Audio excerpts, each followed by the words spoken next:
Physics नहीं है, physics नहीं है।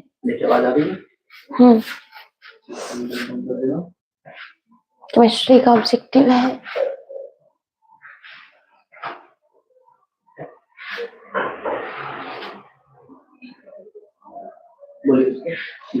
आवाज आ रही है?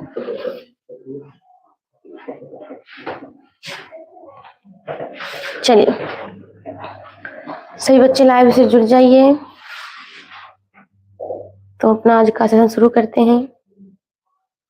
चलिए जी, गुड इवनिंग साहू जी। चलिए फटाफट जुड़ जाइए लाइव से, फटाफट जोड़िए सबको, दोस्तों को जोड़िए।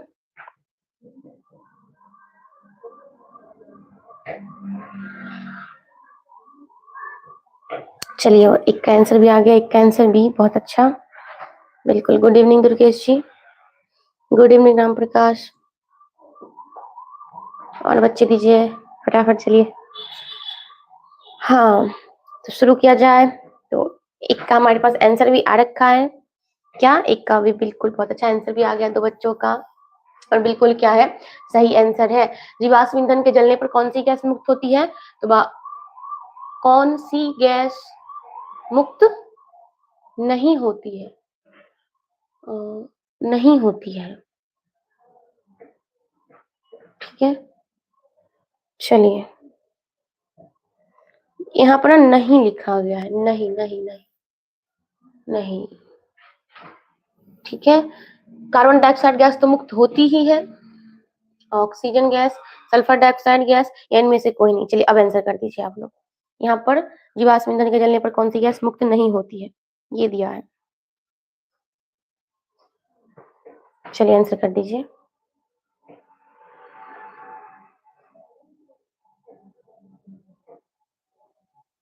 आज क्लास में होमवर्क दे दें? होमवर्क नहीं दी, अच्छा हाँ, वहां क्लास में आए ही नहीं थे ना, इसलिए। चलिए गुड इवनिंग खुशी। चलिए तो क्या बोल रहा, जीवाश्म ईंधन के जलने पर कौन सी गैस मुक्त नहीं होती है? तो कभी भी बाबू रे ऑक्सीजन गैस हमारा मुक्त नहीं हो सकता। आप जानते हैं कि जीवाश्म ईंधन को जलाने पर हमारा carbon dioxide, sulphur dioxide, nitrogen dioxide, ये अन्य सभी गैस मुक्त होती है, लेकिन ऑक्सीजन गैस वगैरह वगैरह मुक्त नहीं होती है। तभी तो जीवाश्म ईंधन को जलाने पर हमारे ओजोन को भी हानि होती है कि नहीं? तो ऑप्शन नंबर क्या हो जाएगा? ए हो जाएगा, ठीक है। चलिए तो आगे बढ़ा जाए, क्वेश्चन नंबर 2 करते हैं। क्या है, निम्न में से किस रूप में महासागरों में ऊर्जा उपलब्ध होती है? महासागरों में किस रूप में ऊर्जा उपलब्ध है? चलिए फटाफट आप लोग आंसर कर दीजिएगा इसका, इस क्वेश्चन का, कि हाँ बिल्कुल सभी बच्चों का बिल्कुल सही है। चलिए चलिए फटाफट बता दीजिए कि महासागरों में किस रूप में ऊर्जा उपलब्ध होती है, किस रूप में? ज्वारीय ऊर्जा के रूप में। चलिए बहुत अच्छा, राम प्रकाश का डी आ गया, साहू जी का एक का ए, एक का तो बिल्कुल ए था, 2 का आंसर कर दीजिए, खुशी भी 2 का डी कर रही है। और बच्चे चलिए दुर्गेश जी भी डी कर रहे हैं, बिल्कुल राम प्रकाश डी।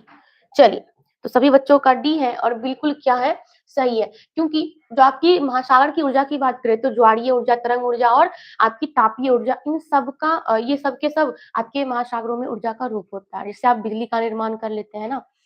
और ये सब ऊर्जा कहाँ से उत्पन्न होती है? तो आप कहते हैं कि जल के बहाव और उसके ताप में अंतर होने के कारण, इन सब के कारण ये सब ऊर्जा क्या होती है, उत्पन्न होती है। बिल्कुल साहू जी, 2 का डी बिल्कुल सही है। चलिए क्वेश्चन नंबर 3 पढ़िएगा। निम्न में कौन बायोगैस का मुख्य अवयव है? निम्न में कौन बायोगैस का मुख्य अवयव है? क्या H2S है, H2 है, CO2 या फिर CH4? बता दीजिए फटाफट, आंसर क्या होगा? बायोगैस का मुख्य अवयव क्या है? बढ़िया से आप लोग जानते होंगे। चलिए बहुत अच्छा, खुशी का डी आ भी गया। और बच्चे चलिए दुर्गेश जी सी, गुड इवनिंग नयन जी, खुशी डी और साहू जी 3 का डी, राम प्रकाश डी। चलिए बहुत अच्छा लग रहा है, डी डी डी एकदम। मीथेन, आपको पता होगा बायोगैस का मुख्य घटक क्या है? मीथेन है, ठीक है, बहुत अच्छा। चलिए क्वेश्चन नंबर 4 देखते हैं। निम्नलिखित में कौन बायोगैस का मुख्य घटक है? जस्ट रिपीट होगा क्वेश्चन, तो क्या हो जाएगा? मीथेन, ठीक है, इसको छोड़ दीजिए, सी नहीं होगा, डी हो जाएगा, ठीक है। राधे राधे जूही जी। चलिए क्वेश्चन 5 कर लेते हैं। निम्नलिखित में नवीकरणीय संसाधन कौन है? निम्नलिखित में नवीकरणीय संसाधन कौन है? कोयला, वन, पेट्रोलियम या फिर इनमें से कोई नहीं। निम्नलिखित में कौन नवीकरणीय संसाधन, चलिए 4 का, हाँ 4 का डी था ही, चलिए 5 का आंसर कर दीजिए, 4 था रिपीट हो गया। बिल्कुल 4 का डी बिल्कुल सभी बच्चों का 4 का डी सही है। चलिए 5 का बी आ गया आंसर। दुर्गेश जी ए, खुशी बी, और बच्चे करिए, और बच्चे कर दीजिए, फटाफट आंसर कर दीजिएगा। चलिए साहू जी भी 5 का बी कर रहे हैं, रामप्रकाश बी। चलिए लगभग सारे बच्चों का बी क्या है? हाँ, तो बिल्कुल बी, बिल्कुल जूही जी बी, बिल्कुल सभी बच्चों का बी क्या है? तो सही है। निम्नलिखित में कौन नवीकरणीय संसाधन है? कोयला, पेट्रोलियम, ये सब आपका जीवाश्म ईंधन है जो कि अनवीकरणीय संसाधन होता है। हमारा वन जो बिल्कुल अपने आप पुनः निर्मित भी हो सकता है अगर हम काट भी दे तो, लेकिन ये सब अगर हम यूज कर ले, खत्म हो गया, फिर बनने में लाखों करोड़ों साल लग जाए। चलिए बहुत अच्छा, बी बिल्कुल सही बच्चों का सही था। क्वेश्चन नंबर 6 देखिएगा, जल विद्युत ऊर्जा किस प्रकार का ऊर्जा का स्रोत होता है? जल विद्युत ऊर्जा किस प्रकार की ऊर्जा का स्रोत होता है? नवीकरणीय, अनवीकरणीय, या फिर दोनों, या फिर इनमें से कोई नहीं? चलिए फटाफट आंसर कर दीजिए। चलिए खुशी 6 का ए कर भी दी, और बच्चे करिए। चलिए हाँ बिल्कुल खुशी ए। और जल विद्युत ऊर्जा किस प्रकार की ऊर्जा का स्रोत है? फटाफट आंसर कर दीजिए। बिल्कुल रामप्रकाश ए। चलिए बहुत अच्छा, बिल्कुल नील बच्चों का ए है, बिल्कुल बाबू सही है, बिल्कुल साहू जी ए, बिल्कुल ए सही है आपका भी। चलिए बिल्कुल जूही जी का भी ये सही है, रामप्रकाश, खुशी, साहू सबका सही है ए। नवीकरणीय संसाधन है, क्या है? नवीकरणीय, क्योंकि आप जल से विद्युत ऊर्जा तैयार जब मन जब चाहे हम तैयार कर सकते हैं, क्योंकि जल खुद एक नवीकरणीय संसाधन है, उससे बना जो भी होगा संसाधन नवीकरणीय रूप में भी आ जाएगा। बिल्कुल दुर्गेश जी भी ये बिल्कुल सही है। चलिए क्वेश्चन नंबर 7, नाभिकीय ऊर्जा प्राप्त करने के लिए निम्नलिखित में कौन आवश्यक है? नाभिकीय ऊर्जा प्राप्त करने के लिए कौन आवश्यक है? हीलियम, यूरेनियम, एल्युमिनियम या फिर क्रोमियम? फटाफट आंसर कर दीजिएगा आप लोग। हीलियम, यूरेनियम, एल्युमिनियम या फिर क्रोमियम? क्वेश्चन नंबर 7 का आंसर कर दीजिए जल्दी जल्दी, फटाफट फटाफट। चलिए चलिए खुशी हाथ का बी, बिल्कुल, और बच्चे कर दीजिए। चलिए चलिए फटाफट फटाफट आंसर करिए आप लोग। चलिए तो बिल्कुल 7 का क्या हो जाएगा? बी, यूरेनियम, क्योंकि यूरेनियम जो है इसी के संलयन से, या फिर जो आप जानते हैं नाभिकीय ऊर्जा होती है, या तो परमाणु के संलयन या परमाणु के विखंडन से प्राप्त होती है, उसमें यूरेनियम बहुत बड़ा महत्वपूर्ण तत्व है। ठीक है, बिल्कुल बी बी बी, बिल्कुल रामप्रकाश साहू बी, बिल्कुल बी सही है। चलिए क्वेश्चन नंबर 8 कर लीजिएगा, गर्म जल प्राप्त करने के लिए हम सौर जल तापक का उपयोग किस दिन नहीं कर सकते हैं? गर्म जल प्राप्त करने के लिए हम जो सौर जल का तापक होता है उसका उपयोग हम किस दिन नहीं कर सकते? क्या धूप वाले दिन, बादलों वाले दिन, गर्म दिन, या फिर पवनों वाले दिन, यानी कि वायु वाले दिन, हवा वाले दिन? चलिए 8 नंबर क्वेश्चन का, चलिए जूही जी 8 का सी, खुशी बी, और कर दीजिए, खुशी बी और जूही सी, और बच्चे कर दीजिए आंसर फटाफट जल्दी जल्दी। आप लोग फटाफट एक बार एक चीज कहेंगे, चलो लाइक तो की हो, सेशन को लाइक भी कर दीजिए, बिल्कुल। चलिए पूजा जी भी कर रही है, रामप्रकाश भी कर रहे हैं, चलो बहुत अच्छा, इतने सारे बच्चे भी कर रहे हैं, तो हम भी कहते हैं हमारा बी ही आंसर है, क्योंकि रियल में बी ही आंसर है। क्यों? क्योंकि आप जानते हैं जब हम सौर जल तापक का उपयोग करते हैं तो वर्षा के दिनों में आपकी जो होती है बादलों वाले दिन, उस दिन धूप ठीक से नहीं हो पाती है, और ये जो है सौर जल तापक ये धूप में गर्म होता है, तब ये दूसरे को गर्म कर पाएगी, तो ये वाले दिन क्या इसका उपयोग हम नहीं कर सकते।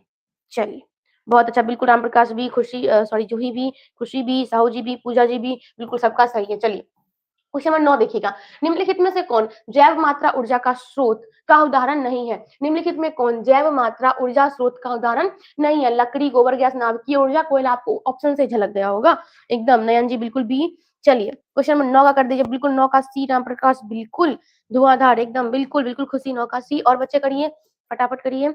चलिए खुशी सी बिल्कुल, जूही भी बिल्कुल, बीज कर दे, जो गोबर गोबर गैस ना, चलो जैव मात्रा का उदाहरण नहीं है, लकड़ी तो होगा, गोबर गैस होगा, साथ में क्या होगा? कोयला भी होगा, लेकिन नाभिकीय ऊर्जा ये क्या होगा बाबू रे? नहीं होगा, बिल्कुल 9 का सी, नयन जी भी सी, अफसार बिल्कुल सी।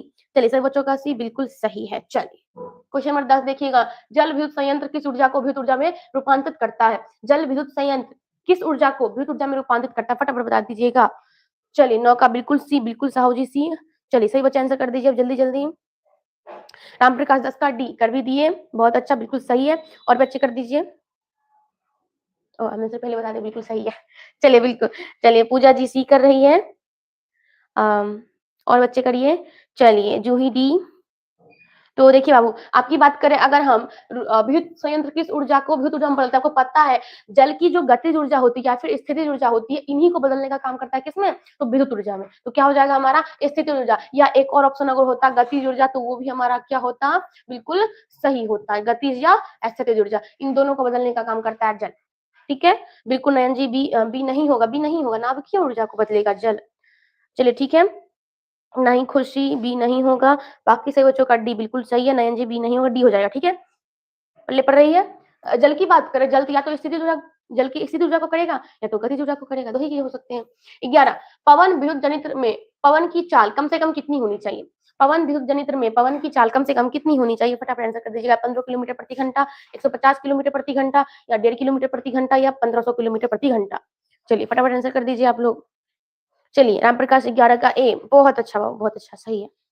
चलिए बिल्कुल साहू जी 11 का बी कर रहे हैं, जूही ए, और बच्चे चलिए खुशी बी, पूजा जी डी, तो नयन जी ए। तो जिन बच्चों का बाबू ए है उनका बिल्कुल सही है, क्योंकि आपकी जो पवन विद्युत जनित्र में पवन की चाल होती है कम से कम कितनी होनी चाहिए? 15 किलोमीटर प्रति घंटा। 15 किलोमीटर प्रति घंटा जहां तक कम ही होता है, ठीक है, तो 10 से 15 माना जाता है, तो 15 किलोमीटर घंटा है, ऑप्शन के अकॉर्डिंग हम ए लगा देंगे। बिल्कुल नयन जी, ये बिल्कुल जिन बच्चों का ए है वो ठीक कर लीजिए। ठीक है, मतलब ए वाले बच्चे सही है, बाकी सब ठीक कर लीजिए। क्वेश्चन नंबर 12, निम्न में से कौन बायोगैस ईंधन का स्रोत नहीं है? निम्न में से कौन बायोगैस ईंधन का स्रोत नहीं है? लकड़ी, गोबर गैस, नाभिकीय ऊर्जा, या फिर कोयला? फटाफट बता दीजिएगा कि बायोगैस ईंधन का स्रोत नहीं है। बिल्कुल खुशी है। चलिए फटाफट बता दीजिएगा आपके ऑप्शन से ही, जस्ट बिल्कुल रामप्रकाश 12 का सी, और बच्चे दीजिए ऑप्शन से आपको झलक आ रही होगी।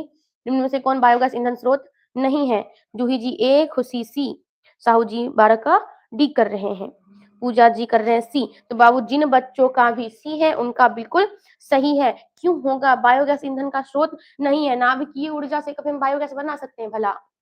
नहीं बना सकते। तो ऑप्शन नंबर क्या हो जाएगा? सी हो जाएगा। क्या हो जाएगा? सी हो जाएगा। बिल्कुल ए नहीं होगा, ठीक है, ए नहीं होगा। बाकी सब बच्चों का, नयन जी, जूही जी बिल्कुल बाबू सी है, ए नहीं होगा, ए को ठीक कर लीजिए। ठीक है, सी बिल्कुल सही है। चलिए राम प्रकाश सी बिल्कुल, साहू जी डी कर रहे थे, डी नहीं होता, सी हो जाएगा। चलिए क्वेश्चन नंबर 13 देख लीजिएगा। निम्नलिखित में कौन जीवाश्म ईंधन नहीं है? निम्नलिखित में कौन जीवाश्म ईंधन नहीं है? बायोगैस, पेट्रोलियम, प्राकृतिक गैस, या फिर कोयला? फटाफट बता दीजिए कौन सा है जो जीवाश्म ईंधन नहीं है। फटाफट आंसर कर दीजिए आप लोग। चलिए जल्दी जल्दी आंसर कर दीजिए। निम्नलिखित में कौन जीवाश्म ईंधन नहीं है? बायोगैस, पेट्रोलियम, प्राकृतिक गैस, या फिर कोयला? चलिए खुशी आ रही है 13 का ए, बिल्कुल रामप्रकाश 13 का ए। चलिए खुशी डी, पूजा जी ए। चलिए अमृता खुशी डी डी डी, जूही ए। चलिए बहुत अच्छा, बाबू जिनका ए है उनका बिल्कुल सही है। बिल्कुल ए वाले बच्चे सभी, साहू जी, नीतीश जी बिल्कुल ए, बिल्कुल रामप्रकाश, उसके अलावा है पूजा जी, उसके अलावा जूही, इन सभी बच्चों का ए बिल्कुल क्या है? सही है। डी नहीं होगा।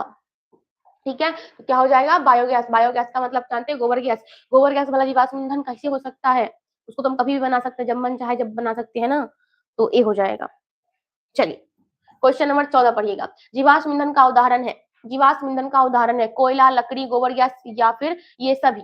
चलिए फटाफट आंसर कर दीजिएगा। जीवाश्म ईंधन के उदाहरण है कोयला, लकड़ी, गोबर गैस, या फिर सभी? चलिए आप कहाँ से रहने वाले हैं? नयन जी, हम रोसड़ा से हैं यार। चलिए अरविंद महतो, हेलो हेलो बाबू। चलिए आगे बढ़ा जाए। बहुत सभी बच्चों का 14 का डी डी डी, एकदम सभी बच्चों का डी आ रहा है आंसर। नो काहे डी डी करे जा रहे हो? जीवाश्म ईंधन का उदाहरण है, थोड़ा अब आया राम प्रकाश, बिल्कुल ए। चलिए क्या हो जाएगा? क्या हो जाएगा? ए हो जाएगा। कोयला है जीवाश्म ईंधन, क्या है? कोयला है। लकड़ी और गोबर गैस कैसे कर सकते हो? जीवाश्म ईंधन का एग्जाम्पल गोबर गैस आया, तक ने चटा गया है कि नहीं? बिल्कुल 14 का है, बिल्कुल 14 का क्या हो जाएगा? ए हो जाएगा। कोयला कोयला कोयला। ये सभी वाला ये ऑप्शन होता है ना, ये सभी, ये दिमाग में क्रिएशन पैदा करता है, पक्का हो ना सकता, क्या पता सभी हो जाए, है ना? चलिए ना ना ना, सॉरी सॉरी नहीं बोलने, सॉरी मत बोलिए। अरे हम लोग से भी गलती होती है ना? हम लोग इंसान है, इंसान गलतियों के लिए ही बने हैं, कुछ ना कुछ तो गलती करेंगे, है ना? और गलतियों से ही सीखते हैं, बिल्कुल। चलिए बिल्कुल ए हो जाएगा, ए क्या हो जाएगा? ए हो जाएगा। चलिए चलिए 15 का आंसर भी आना शुरू हो गया। पूजा जी भी, राम प्रकाश भी, बहुत अच्छा। क्या है? गोबर गैस एक प्रकार की है। बहुत अच्छा, बिल्कुल बाबू बी, बिल्कुल बिल्कुल जो भी नीतीश, राम प्रकाश, पूजा जी, बिल्कुल सबका सबका भी बिल्कुल सही है। चलिए बहुत अच्छा, सबका भी क्या है? एकदम सही है। बायो गैस हो जाएगा। गोबर गैस क्या होता है? एक प्रकार का बायोगैस होता है। चलिए बहुत अच्छा, बिल्कुल बिल्कुल। खुशी भी, जूही भी, नीतीश, राम प्रकाश, पूजा जी, बिल्कुल सभी का भी एकदम करेक्ट है। चलिए क्वेश्चन नंबर 16 देख लीजिएगा। बायोगैस का उत्पादन होता है। बायोगैस का उत्पादन होता है, कौन नाम होता है? अभी जस्ट आप लोग देखे थे। फटाक से आंसर दे दीजिएगा। हाँ हाँ, क्या स्तंभ है जूही। चलो चलिए, ए आ रहा है अरविंद जी का ए, राम प्रकाश 16 का ए, और बच्चे कर दीजिए आंसर। पूजा जी ए, अरविंद जी 16 का ए, बिल्कुल। और साहू जी भी एक कर रहे हैं, नीतीश भी एक कर रहे हैं, जूही ए, खुशी ए, बहुत अच्छा बाबू। चलिए तो इसकी बात करें, अगर सभी बच्चों का ए है तो बिल्कुल गोबर गैस, बायोगैस का एक नाम ही होता है गोबर गैस, और बनाते किससे हैं? गोबरों से। तो इसमें मीथेन की मात्रा क्या होती है? बहुत ज्यादा होती है। चलिए, नवीकरणीय ऊर्जा का स्रोत है। नवीकरणीय ऊर्जा का स्रोत है नाभिकीय ऊर्जा, सौर ऊर्जा, कोयले से प्राप्त ऊर्जा, प्राकृतिक गैस से प्राप्त ऊर्जा। फटाफट बता दीजिए, नाभिकीय ऊर्जा का स्रोत क्या है? सॉरी, नवीकरणीय ऊर्जा का स्रोत क्या है? नाभिकीय ऊर्जा, सौर ऊर्जा, कोयले से प्राप्त ऊर्जा, या प्राकृतिक गैस से प्राप्त? हाँ, क्या लिखी हो जूही? काशी, नहीं समझी, क्या लिखी हो? फिर से लिखो। चलो, खुशी जी बी कर रहे हैं, जूही 17 का बी कर रहे हैं, राम प्रकाश भी, पूजा जी भी, बहुत अच्छा। और बच्चे हैं, चलिए और बच्चे, चलिए क्या है? नवीकरणीय ऊर्जा का स्रोत है, एकदम बिल्कुल बिल्कुल। चलिए साहू जी सी, नीतीश जी बी।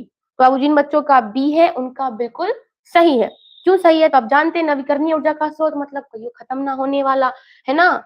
तो हमारा सौर ऊर्जा क्या है? एक प्रकार की नाभिकीय ऊर्जा है। बाकी तो खत्म हो सकता है, हो सकता है, हो सकता है। कैसे? अच्छा, आप लिखना चाह रहे जूही, कैसे हैं हम मिस? कैसे हैं मिस? हम एकदम ठीक है, एकदम ठीक है। चलिए, हमको क्या होगा बताओ? गलती तो होगा मिस, इंग्लिश तो आती नहीं। हे प्रभु, गलती तो होगा मिस, इंग्लिश तो आती नहीं। चलो, इंग्लिश नहीं आती, कोई ना, सीख लेंगे हम लोग इंग्लिश। इंग्लिश में कोई भारी चीज है? लैंग्वेज है ना? कोई बात, हम बिल्कुल एकदम ठीक है, अच्छे खासे दिख रहे हैं तुमको। चलो क्वेश्चन नंबर 18 कर लेते, उसका क्या हो जाएगा? बी। क्वेश्चन 18 देख लीजिएगा। अनवीकरणीय ऊर्जा का स्रोत क्या है? अनवीकरणीय ऊर्जा का स्रोत क्या? जीवाश्म ईंधन, सौर ऊर्जा, पवन ऊर्जा, विद्युत ऊर्जा। फटाफट आंसर कर दीजिएगा आप लोग। अनवीकरणीय, नहीं नहीं नहीं, उदास नहीं होने का, इंग्लिश सीख लेंगे, ये कोई बड़ी बात है। चलिए, अनवीकरणीय ऊर्जा का स्रोत है जीवाश्म ईंधन, सौर ऊर्जा, पवन ऊर्जा, या फिर विद्युत ऊर्जा। फटाफट आंसर कर दीजिएगा आप लोग। चलिए, जूही जी 18 का ए कर रहे हैं, और बच्चे कर दीजिए जल्दी जल्दी आंसर, और लाइव छोड़ के भागा मत करिए आप लोग। चलिए, खुशी ए, पूजा जी सी, बिल्कुल खुशी ए। चलिए, नीतीश जी ए, जूही ए, हाँ बिल्कुल बिल्कुल। राम प्रकाश, इंग्लिश सीखना है, इंटर आ रहा है, 10वां पास, फिर इंटर में ही जाना है ना। 10th में बस तोड़ना है, फोड़ना है, और आराम से जाके इंटर में इंग्लिश को धुआंधार बनाना है। चलिए बहुत अच्छा। चलिए, जूही जी 18 का ए, अरविंद जी ए, राम प्रकाश ए। हाँ एकदम, सब लाइक करो, दबा के लाइक करो, सेशन को लाइक किया जाए। बहुत अच्छा। चलो, सभी बच्चों का ऑलमोस्ट ए ही आंसर है। तो अनवीकरणीय ऊर्जा का स्रोत है, बिल्कुल बाबू आपका ए है, तो ए सही है। बिल्कुल बिल्कुल सबका सही है, ए नंबर ऑप्शन। तो जीवाश्म ईंधन जो बाबू यूज करने के बाद एक न एक दिन खत्म हो जाएगा, और फिर करोड़ों वर्ष लगेंगे इसे बनने में। ठीक है, क्या लिखे हैं?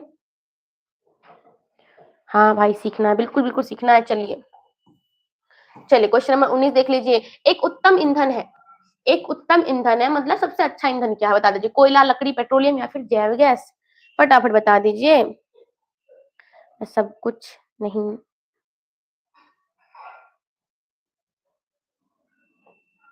हाँ मैं सब कुछ नहीं, बहुत अच्छा लगता है। क्या क्या लिखती हूँ जो कुछ पल्ले ही नहीं पड़ रहा है। चलिए, राम प्रकाश 19 का डी, खुशी डी, और बच्चे कर दीजिए बिल्कुल। साहू जी करे 19 का ए, नीतीश डी, और क्या है? ठीक है, चलो आंसर आ गया। चलो चलो चलो, जूही जी भी डी। तो बाबू जिन बच्चों का डी है बिल्कुल सही है, बिल्कुल सही है उनका। एक उत्तम ईंधन है, तो एक उत्तम ईंधन क्या हो सकता है? जैव गैस। हेलो बाबू राजलक्ष्मी, क्या है? जैव ईंधन, सॉरी जैव गैस हो सकता है। क्यों? क्योंकि इसमें आप जब जलाते हैं इसको प्रदूषण बहुत कम होती है। ठीक है, आप जानते हैं, और इसे आसानी से आप जब चाहे जब आप इसे बना सकते हैं, आसानी से आप तो जैव गैस एक प्रकार का एक उत्तम, ए नहीं हो जाएगा, क्या हो जाएगा हमारा, डी हो जाएगा। क्या हो जाएगा, डी हो जाएगा, जैव गैस हो जाएगा। क्या लिखे हैं बाबू ने? अच्छा, धन्यवाद धन्यवाद जूही जी। मैम खुशी में बहुत अच्छे लगते हैं। अच्छा, ये बात लिख रही थी। चलो देखो, नरोरा नाभिकीय विद्युत संयंत्र किस राज्य में, फटाफट बता दीजिएगा। नरोरा नाभिकीय विद्युत संयंत्र किस राज्य में है, आप लोग फटाफट बता दीजिएगा। राजस्थान, महाराष्ट्र, यूपी या फिर गुजरात। नरोरा नाभिकीय विद्युत संयंत्र, हाँ बिल्कुल, चलो बिल्कुल बिल्कुल बिल्कुल राम प्रकाश। नरोरा नाभिकीय विद्युत संयंत्र किस राज्य में, फटाफट। चलिए 20 का सी आ गया, खुशी बिल्कुल, यूपी बिल्कुल, और बता दीजिए राम प्रकाश 20 का सी, बहुत अच्छा। चलिए साहू जी 20 का सी कर रहे हैं, बिल्कुल, तो यूपी। धन्यवाद अरविंद जी, धन्यवाद। चलिए पूजा जी भी सी और नीतीश जी भी बिल्कुल बाबू सी, सभी बच्चों का सी है, बिल्कुल सी सही है, बिल्कुल। अस्मिता भारती, चलिए बाबू सी, चलिए बहुत अच्छा, सभी बच्चों का सी बिल्कुल सही है। क्या हो जाएगा, यूपी हो जाएगा, उत्तर प्रदेश। नरोरा नाभिकीय विद्युत संयंत्र यूपी में है, ठीक है, नरोरा नामक स्थान पर है। चलिए यूपी। चलिए आगे बढ़ा जाए, 21 का देख लीजिएगा। प्राचीन काल में उष्मीय ऊर्जा का सबसे अधिकतम सामान्य स्रोत क्या था। प्राचीन काल में जो उष्मा का सबसे अच्छा सोर्स बोला जाए या फिर सामान्य सोर्स जिसका यूज इन मानव लोग करते थे, वो क्या था। घास, लकड़ी, पवन या फिर बहता हुआ जल। अब फटाफट आंसर कर दीजिएगा, घास, लकड़ी, पवन या फिर बहता हुआ जल। चलिए जूही जी 21 का बी कर रहे हैं, राम प्रकाश भी, खुशी भी, और बच्चे कर दीजिए। चलिए जी बी, अस्मिता जी बी कर रही थी, खुशी बी, साहू जी बी, बिल्कुल बहुत अच्छा बाबू, सबका बी बिल्कुल सही है। लकड़ी, क्योंकि भला पवन का हम उष्मा के रूप में यूज क्यों करेंगे, बहता हुआ जल का उष्मा के रूप में यूज क्यों करेंगे, और घास का क्यों करेंगे। लकड़ी, लकड़ी क्या था, सर्वोत्तम क्या था, उष्मा का एक प्रकार का एक संसाधन था लकड़ी, जो प्राचीन काल में हम लोग क्या करते थे, यूज करते थे। चलिए डी नहीं होगा, क्या हो जाएगा, बी हो जाएगा, ठीक है। चलिए जीवाश्मी ईंधन ऊर्जा के हैं, जीवाश्मी ईंधन ऊर्जा के हैं नवीकरणीय स्रोत या अनवीकरणीय स्रोत, वैकल्पिक स्रोत या फिर इनमें से कोई नहीं। चलिए फटाफट आप लोग आंसर दे दीजिए। हाँ, डॉलर ही डॉलर, चलो चलो आंसर दो, आंसर। चलो खुशी 22 का भी कर रही है, और बच्चे दे दीजिए आंसर, फटाफट आंसर दे दीजिए आप लोग। चलिए खुशी भी, जूही भी, जूही भी, अच्छा उल्टा नाम ले लेते, राम प्रकाश भी, साहू जी सी, खुशी भी, अस्मिता भी, नीतीश भी, जूही भी, अरविंद जी भी 22 का भी बिल्कुल। और चलिए बाबू जी इन बच्चों का भी है, बिल्कुल बाबू सही है, क्योंकि जीवाश्म ईंधन एक प्रकार का क्या है, अनवीकरणीय स्रोत है। क्या है, अनवीकरणीय स्रोत है। वाह, ये क्या, ये क्या, ये खुशी, ये जूही डॉलर लगाई है। चलिए क्या हो जाएगा, ऑप्शन नंबर बी आंसर हो जाएगा। चलिए ठीक है, तो क्वेश्चन नंबर 23 की ओर बढ़ा जाए। सरदार सरोवर बांध किस नदी पर है, सरदार सरोवर बांध किस नदी पर है, आप लोग फटाफट आंसर कर दीजिए इसका। सरदार सरोवर बांध किस नदी पर है, गंगा पर, सतलज पर, नर्मदा पर या फिर ताप्ती नदी पर। हाँ, हम लोग का सुकून डॉलर, मतलब बोलता ना पैसा, सिर्फ पैसा ना, अभी बोलो पढ़ाई है, सुकून है, जो है सो बुक है, ठीक है। चलिए खुशी तो इसका बी, राम प्रकाश तो इसका सी कर रहे हैं, नीतीश जी सी कर रहे हैं। चलिए मेकअप के लिए डॉलर, थोड़ा डॉलर चाहिए, हे प्रभु जूही जाओ तुम भी, मेकअप के लिए डॉलर तुमको चाहिए, पढ़ो। चलो साहू जी तो इसका बी, राम प्रकाश है बिल्कुल, अब इनका सी है, उनका बिल्कुल सही है, बी नहीं होगा, सतलज नदी नहीं होगा, क्या हो जाएगा, नर्मदा नदी। हाँ हम लोग का सब कुछ क्या है, पैसा है ना, पैसा कहाँ चल जाता है जी, पैसा। क्या हो जाएगा, नर्मदा नदी, जिनका जिनका सी है, अस्मिता जी का भी बिल्कुल सी, बिल्कुल सभी बच्चों का सी बिल्कुल सही है, नर्मदा नदी पर क्या है, तो हमारा सरदार सरोवर बांध है। चलिए बिल्कुल खुशी सी, बिल्कुल। चलिए 24 देखिएगा, टिहरी बांध किस नदी पर बना हुआ है, टिहरी बांध किस नदी पर बना हुआ है, आपकी गंगा पर, सतलज पर, यमुना पर या फिर नर्मदा पर, फटाफट बता दीजिएगा किस पर आखिरकार बना है टिहरी बांध। फर्स्ट हमारा सुकून है, एकदम एकदम, फर्स्ट का मतलब रैंक, फर्स्ट रैंक। चलो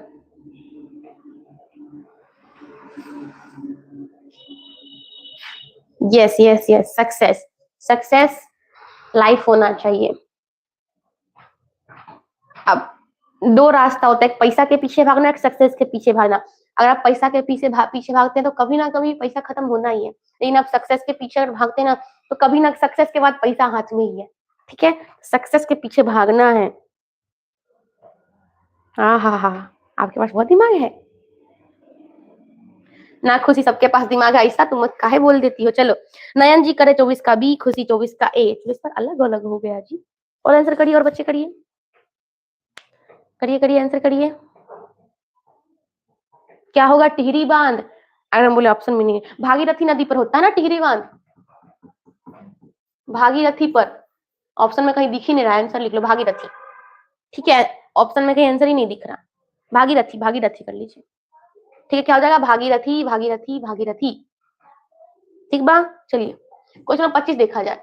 जैव गैस एक उत्तम ईंधन है क्योंकि, अभी जैसे जैव गैस एक प्रकार का उत्तम ईंधन है क्योंकि इसमें मीथेन गैस पाई जाती है। कितनी परसेंट मीथेन गैस पाई जाती है? फटाक से बता दीजिए आप लोग हमें।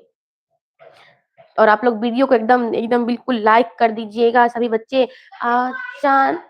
अचानक से लाइव की दर इतनी घट क्यों रही है? क्या हो गया? अच्छा, क्वेश्चन का सिलसिला खत्म होते जा रहा, लग रहा है कि अब भाग जाते हैं। चलिए आंसर कर दीजिए क्वेश्चन 25 का। जैव गैस एक उत्तम ईंधन है क्यों? क्योंकि इसमें मीथेन गैस कितनी परसेंट है? फटाफट बता दीजिए क्यों। 50%, 60%, 70 या 75? चलिए खुशी ए 25 का 75%। चलिए फिर, हाँ बिल्कुल, चलिए बिल्कुल, बहुत अच्छा। ये है तो इसकी अगर परसेंटेज की बात करें मीथेन का, तो नॉर्मली अगर बोला जाए तो आपकी 60% होती है। ठीक है, इसमें 50 से 75% भी बोला जाता है और कभी कभी 60% भी बोला जाता है। ठीक है, ये इस प्रकार का परसेंटेज हम लिख दिए हैं, आप नोट कर सकते हैं। ठीक है, 50 से 75 या 60% भी कर सकते हैं। तो ठीक है, तो या तो बी कर लीजिए या तो डी कर लीजिए, दो ऑप्शन, 60 या 75, दोनों ऑप्शन सही है। 75% बिल्कुल सही है, बिल्कुल डी, बिल्कुल डी बिल्कुल सही है। या 50 से 75 के अब तो बीच में 60 भी पाता है, 75 कर लीजिएगा, डी, ऑप्शन नंबर डी। ठीक है, क्वेश्चन नंबर 26 करते हैं। पवनों का देश कहा जाता है किसे? पवनों का देश किसे कहा जाता है? इंडिया को, फिनलैंड को, डेनमार्क को या फिर अमेरिका को? फटाफट बता दीजिएगा। पवनों का देश किसे कहा जाता है? भारत, फिनलैंड, डेनमार्क या फिर अमेरिका? चलिए फटाफट आंसर कर दीजिए आप लोग। पवनों का देश किसे कहते हैं? चलिए 26 का सी, बिल्कुल साहू जी सी, बिल्कुल आपका बिल्कुल सही भी है, 26 का सी। क्या है? चलिए जो ही ये कर रहे हैं। अब पवनों का देश बाबू डेनमार्क को कहा जाता है। किसका आता है? डेनमार्क को कहा जाता है। क्यों कहा जाता है डेनमार्क का? ऐसा नहीं कि वहां पर हवा चलता है, ऐसा कुछ नहीं, क्योंकि यहाँ पर जो होता है जो पवन ऊर्जा होती है, पवन के द्वारा जो बिजली का उत्पादन होता है बहुत अधिक मात्रा में होता है। ठीक है, पूरे वर्ल्ड का सबसे ज्यादा यहाँ पर से पवन का उत्पादन होता है, इसलिए से पवन का देश कहा जाता है फिनलैंड का। बिल्कुल 26 का सी, बिल्कुल राम प्रकाश जो ही सबका सही है। तो क्या हो जाएगा? सी 26 का। चलिए 27, 27, 27 का पहले जो ही आंसर कर रखी है। चलिए, भारत का पवन ऊर्जा द्वारा विद्युत उत्पादन करने वाले देशों में कौन सा स्थान है? भारत का पवन ऊर्जा उत्पादन करने वाले देशों में कौन सा स्थान है? पूरे वर्ल्ड में बता दीजिए फटाफट, कौन सा स्थान है? दूसरा, तीसरा, चौथा, पांचवा? यहाँ पर शायद गलत दिखा रहा है लाइव में, है ना? लाइव में बच्चे जुड़े हैं, दिखा रहे हैं बच्चे।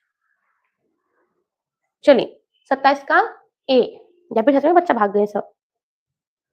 चलिए राम प्रकाश डी, और बच्चे कर दीजिए। चलिए, भारत का पवन ऊर्जा द्वारा विद्युत उत्पादन करने वाले देशों में इसके बाद चौथा स्थान है। इंडिया का कितना स्थान है? साहू जी डी, क्या हो जाएगा? सी कर लीजिएगा। कितना स्थान है? चौथा स्थान है इंडिया का पवन ऊर्जा के रूप में, चौथा स्थान। क्या स्थान है जी? चौथा स्थान, याद कर लीजिएगा। 27 का सी हो जाएगा, 27 का सी हो जाएगा। चलिए क्वेश्चन नंबर 28 देख लीजिएगा। टरबाइन की आवश्यक चाल को बनाए रखने के लिए पवन की चाल कितनी होनी चाहिए? टरबाइन की आवश्यक चाल बनाए रखने के लिए टरबाइन मतलब, सच में भाग गया? अच्छा, सच में सब भाग गए ना? अच्छा, कोई ना, हम लोग कर लेते हैं। ठीक है, टरबाइन की आवश्यक चाल को बनाए रखने के लिए पवन की चाल कितनी होनी चाहिए? बता दीजिए। चलिए 28 का सी आ गया साहू जी का, आप लोग आंसर कर दीजिए। खुशी सी कर रही है, और बच्चे कर दीजिए आंसर, कम से कम कितनी होनी चाहिए?